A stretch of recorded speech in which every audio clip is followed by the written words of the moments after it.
Renungan Pagi bersama Allah di Waktu Fajar oleh Ellen G. White, 23 Maret 2022. Mari kita berdoa. Bapa kami yang di sorga, Allah pencipta langit dan bumi, laut dan segala isinya, Allah yang maha besar, maha kuasa, sumber segalanya, yang kami sembah selalu melalui anak-Mu yang tunggal, Yesus Kristus. Terpujilah Yesus, anak Allah yang maha tinggi, yang adalah pencipta dan penyempurna iman kami. Pada pagi hari ini kami bersyukur boleh bangun dan berbakti, dan sebagaimana membaca dan mendengarkan nasihat firman-Mu, kiranya ini menjadi sukacita bagi kami, karena kami adalah umat-umat milik-Mu.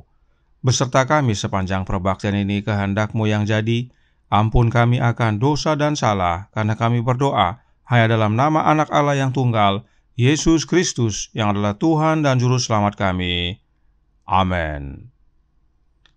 Renungan hari ini akan dibacakan oleh Ibu Noni Kaumpungan. Kepada Ibu Noni, kami persilahkan. Selamat pagi. Renungan pagi hari ini dengan judul Umatnya adalah bagiannya.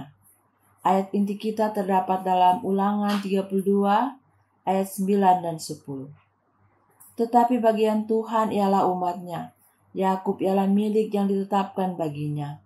Didapatinya dia di suatu negeri, di padang gurun, di tengah-tengah ketandusan dan auman padang belantara. Dikelilinginya dia dan diawasinya, dijaganya sebagai biji matanya. Kristus merencanakan agar tertib di surga, rencana pemerintahan di surga, keserasian ilahi di surga, ditunjukkan dalam jemaatnya di bumi. Dengan demikian dalam umatnya ia dimuliakan. Dengan perantaraan mereka matahari kebenaran akan bercahaya ke dunia dalam kemuliaan yang gemerlapan. Kristus telah memberikan kepada jemaatnya perlengkapan yang memadai, agar ia menerima kemuliaan yang melimpah ruah dari miliknya yang telah ditebus dan dibelinya. Ia telah mengaruniakan kepada umatnya kesanggupan dan berkat agar mereka dapat menunjukkan kecukupannya sendiri. Jemaat yang dianugerahi kebenaran Kristus merupakan tempat penyimpanannya yang dalamnya kekayaan kemurahannya, rahmatnya dan kasihnya harus kelihatan dalam pertunjukan terakhir yang sempurna itu. Kristus memandang pada umatnya dalam kesucian dan kesempurnaan mereka sebagai pahala kerendahannya dan penambah kemuliaannya Kristus, pusat agung yang daripadanya bersinar segala kemuliaan. Alfa dan Omega jilid 6 halaman 325. Tujuan yang ingin dicapai Allah melalui umatnya saat ini adalah sama dengan yang ingin dia capai melalui Israel, dengan melihat kebaikan, belas kasihan, keadilan dan kasih Allah yang dinyatakan di gereja.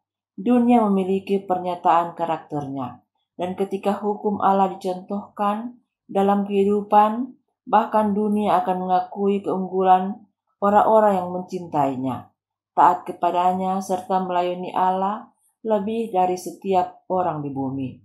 Allah menjaga kesetiap umatnya. Dia memiliki rencananya untuk setiap orang. Adalah tujuannya agar mereka yang mempraktikkan ajarannya yang suci akan menjadi orang-orang yang terhormat. Testimoni jilid 6 halaman 12 dan 13. Terima kasih. Terima kasih atas penata layanan Ibu Noni. Tuhan Yesus memberkati. Selamat pagi, saudaraku dalam Tuhan. Apakah yang dimaksudkan dengan bagian Tuhan ialah umatnya? Maksudnya adalah bahwa umatnya adalah miliknya. Bahkan dalam terjemahan Alkitab Easy to Read Version dikatakan Tuhan memilih umatnya untuk menjadi miliknya.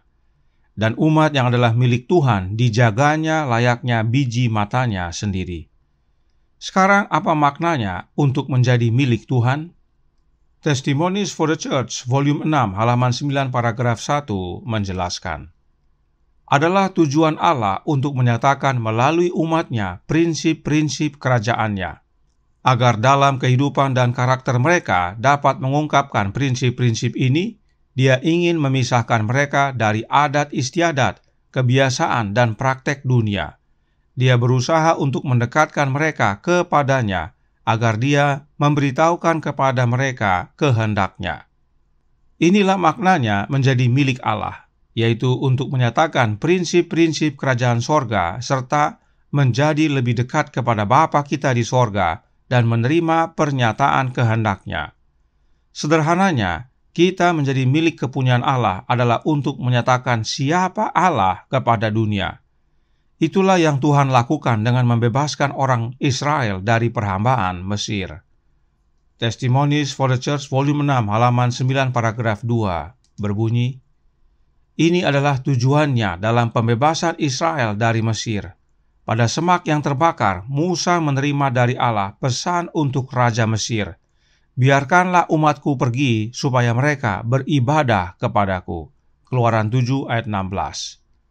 Israel Tuhan bebaskan dari Mesir tidak hanya untuk beribadah kepada Tuhan, tetapi juga untuk menjadi saksi Allah bagi dunia.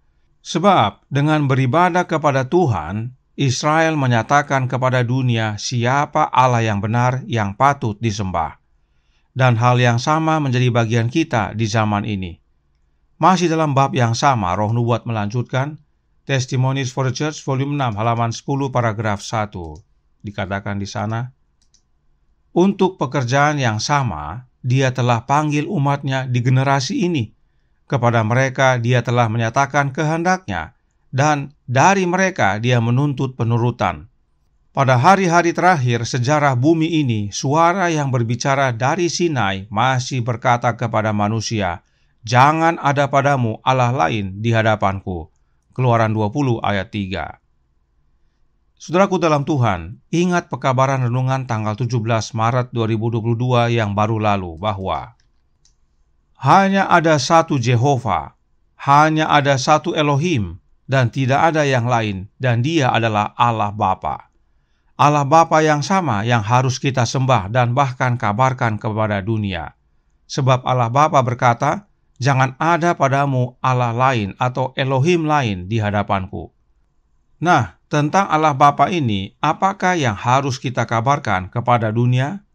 Renungan hari ini berkata bersama Allah di waktu fajar halaman 99 paragraf 1 berbunyi, dengan melihat kebaikan, belas kasihan, keadilan, dan kasih Allah yang dinyatakan di gereja, dunia memiliki pernyataan karakternya. Yang kita kabarkan kepada dunia adalah karakter Allah Bapa. Dan itu dengan cara menghidupkan kasih Allah di dalam gereja.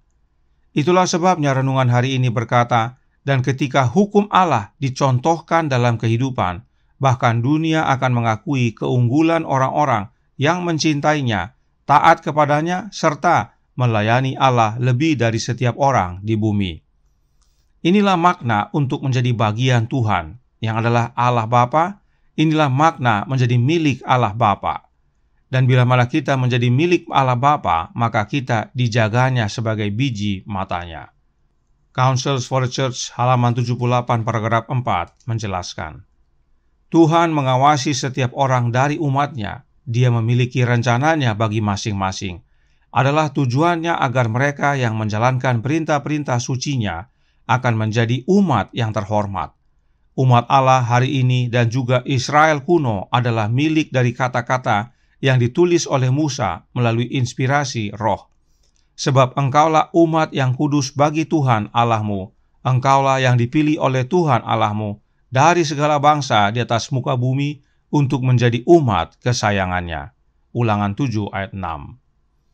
Kita sudah dipilih oleh Tuhan Allah untuk menjadi milik-Nya, untuk menjadi umat kesayangannya. Sebab Tuhan telah memiliki rencana bagi kita sendiri, yaitu khususnya menjadi umat-Nya yang kudus bagi dunia, agar menjadi umat yang terhormat. Dan oleh karenanya Tuhan mengawasi setiap orang dalam jemaat-Nya. Oleh sebab itu, Testimonies for the Church volume 6 halaman 13 paragraf 3 menjelaskan, untuk memanifestasikan karakter Allah agar kita tidak menipu diri kita sendiri, gereja, dan dunia dengan kekristenan palsu, kita harus mengenal Allah secara pribadi. Jika kita memiliki persekutuan dengan Allah, kita adalah pelayannya meskipun kita mungkin tidak pernah berkhotbah kepada jemaat. Kita adalah pekerja bersama Allah dalam menyatakan kesempurnaan karakternya dalam kemanusiaan.